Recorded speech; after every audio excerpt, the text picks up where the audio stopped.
pretty quick. Hello Drone Racers, I'm Mark, and today on Drone Racer 101 we're going to take a look at a clone, like a super clone. This is the Realacc Real5, and Realacc is kind of known for knocking out some clones, but they really went out of their way for this one. I think they had a board meeting and say, you know what, if we clone one part, it's wrong, but if we clone two parts, is that right? Do two wrongs make a right? What if we clone just everything? This is the Realacc 5, and you might recognize this frame. I don't know what it's called. I don't keep track of these things. It looks to me like a Furby X215, but I know that's a clone, and this is more a closer clone of another frame that I've seen out there. So one of you guys can comment down below and tell me which one it is. But it has a taller stack than that one. But with this frame, it actually gives you a really nice design. There's a nice tall stack inside. I think this would be ideal for a run cam split. It seems to be really good carbon fiber. I think it gives you a stress point here, so this part of the frame, which is only 2 millimeters, the rest of the arms are 4 millimeters, but this part is 2 millimeters, so this is the likely part to break, and it would give, and it would be easy to replace if you need to. The motors are 2206 2600 kV, so they're high kV motors, which I kind of like, but they come with 5x4x3 props. These don't say King Kong on them, but I am sure these are clones of King Kong props. I mean, they are spot on King Kongs. Comes with a pagoda antenna, which is clearly not marked at all of being it's not a clone, but it's designed by Martin Baird, and obviously, and there's no credit on here at all. Inside the stack, we have a 4-in-1 ESC with 30 amp ESCs and a flight controller that is a Revo flight controller, or it's an Omnibus F4. I can't really decide. It doesn't really know what it wants to be. I can't find any designs for it to get a good layout of the board, and I looked really hard, so I'm not sure exactly what it is, but I know it's not a real Revo. It says it'll run race flight. You can actually see it has a raised and somewhat cushioned gyro on it, so it actually seems to be a pretty good board on the flights that I had, but it is most certainly not an original design. It's got a good shielded VTX on it that has a nice connector, has one of the nice big connectors to connect out to the antenna, and then, well, that's a real free sky because I put that on there. It's nice, there's lots of room for your receiver in here, so if you want to put in something bigger with telemetry, you can do that. I just attached these on top. There is no mount for a GoPro on it, but you could probably order one and strap it to the top here without too much of a problem. Just move where I've connected these antennas. And these zip ties actually came with it. It comes with a lot of stuff. I mean, this is made to be a beginner drone because it's really inexpensive. Comes with a lot of props, and while these are King Kong clones, they are pretty darn good ones. And they give you lots of them, and these are way better than some of the others. Like the Ishin Wizard comes with lots of props, but those props are total garbage. I think these are gonna be pretty good. They'll get you by for a while if you do get one of these. Also comes with lots and lots of extra screws, so that's kind of nice. It gives you 3 Velcro straps, so 2 of them were in this bag, so there's an extra here, and I've got one installed here, and there's another one that this is actually how it came in the box. See this, the Velcro was just cut into the bottom, and that was what was holding the drone on the bottom of the box. I think it was actually kind of clever. They probably took that idea from somebody too. It came with a lipo protector with a piece of rubber grip to stick onto it, but I found when I put this on underneath, this strap wasn't long enough to actually use it, so I wasn't able to actually use that. Comes with some wrenches that are completely worthless. I don't know why they bother with these things. And a nice collection of zip ties. There were, 10 of them in there. So it came with a really nice startup set of stuff.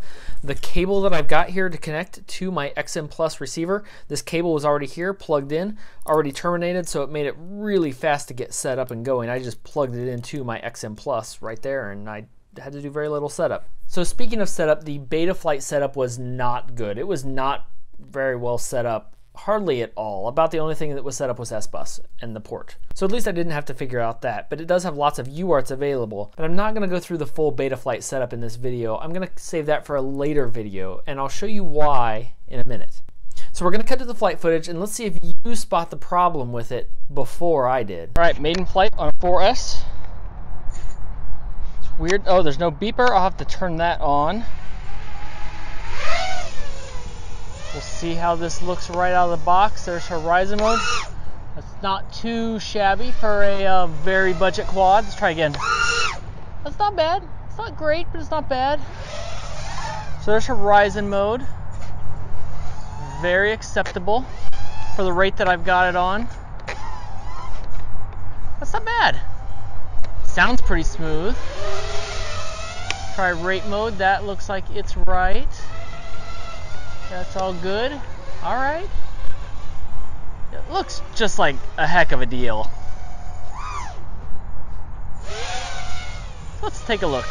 Why don't I have any OSD? Did they seriously not hook the OSD up on this thing? Oh, come on. So the camera is good. The power looks good. But the OSD isn't hooked up? That's ludicrous. See how it flies, and then we'll see about hooking that up next time.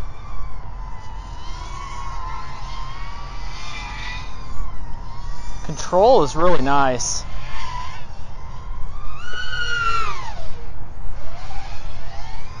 Video is a little odd. It's really, really windy out here. Hopefully you can actually hear me.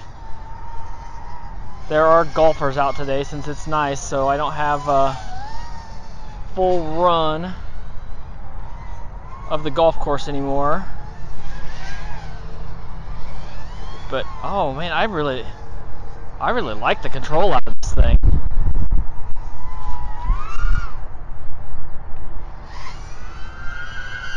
It's pretty quick.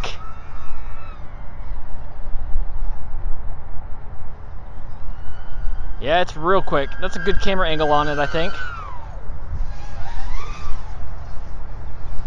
I like it. I wonder how fast it is.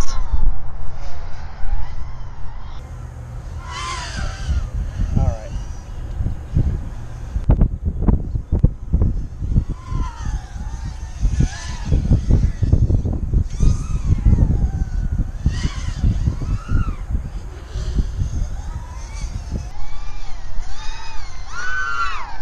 Oh, I like it a lot. It flies really nice. Can maybe use a little more aggressive props, just a little bit. All right, let's go see about that OSD. So it flies nice. I really like the way this thing flies for the price. I tend to be a little more lenient on budget quads. I'm really a budget quad kind of guy. You see where I fly. It's all here. It's at backyard flyers, messing around, high-speed runs. I don't go gate racing all that often, so I tend to favor cheaper quads that fly really well, and this is definitely one of them. I really liked it, but there's no OSD. So I only flew the one pack, and then I came and took it apart, which is really nice and easy to do. Just remove the 4 screws here, and this whole top comes off. You can easily access the stack. I took it apart to hook up the OSD, and there isn't one. There's no OSD on this stack at all. I couldn't believe it. I actually spent like an hour looking for manuals for anything, because this came with nothing, to try and find the OSD, thinking I'm just missing it. And this flight controller does not support Betaflight OSD. I couldn't believe it. It's an extra shame because the camera is really well protected in this, and you can get like ridiculous camera angles. I mean, you want 90-degree camera angles? This will just about do it, but that also means there's a lot of room here in the back. So here's what I'm going to do next. This is the FuriousFPV Piggy OSD. So this will integrate with a Betaflight flight controller, and it will connect to a UART, and then it adds OSD to a model. I think it will work really well on here. It will be able to mount to the back of the camera and get that connected, and then add OSD in between that and the VTX. So I'm really looking forward to trying it. I've wanted to try one of these for a long time. It's only 10 bucks. So if I have to spend an extra 10 bucks to make this a really good flyer, I will gladly do that, because the camera looked outstanding. I mean, everything about this, I love the way it flew. It was fast. It was really controllable. Yeah, it's not a match for a $250, $300 quad, but for the price, it was really nice. But I need the OSD at this point. I just need it. So I've already ordered the OSD board, and we'll have an installation video. It won't just be for this model, but this is the one I'm going to try it in first. I've been looking forward to one to try it on, and this is kind of perfect because there's lots of room for it, like I said. Besides that, if you don't care about OSD and you don't have any problem with clones, this is a really nice model. I've asked Banggood if we can get extra parts for it, because you're probably gonna need it. Even though the parts seem really strong, that's one other downside for this. So if you're looking for a low-cost model, this might be a really good option. It's got some great components for what they are and however legit they are. I get the argument on both sides, but this industry I don't think would be nearly as big as it is today without the ZMR 250. It was probably the most popular drone ever several years ago, and it's probably sold more frames than anything else ever has, and it's a clone. It's just a flat out clone that everybody had and bought. So I will totally leave that up to you and your discretion. But if you found this useful, leave a like and a comment down below, and let me know, do you think it needs anything else other than the OSD? Which props do we try next? These are 50-40s. I'm thinking 50-45s would probably be fine on it. Just a little bit more for these 2600s. It does really well with these. It doesn't really need them, but I mean, we can try, right? It'll just be faster. This thing might get ridiculous with those. Until next time, remember, it's freaking 2018. How can you not put a OSD on your drone? Who do you think you are, King Kong?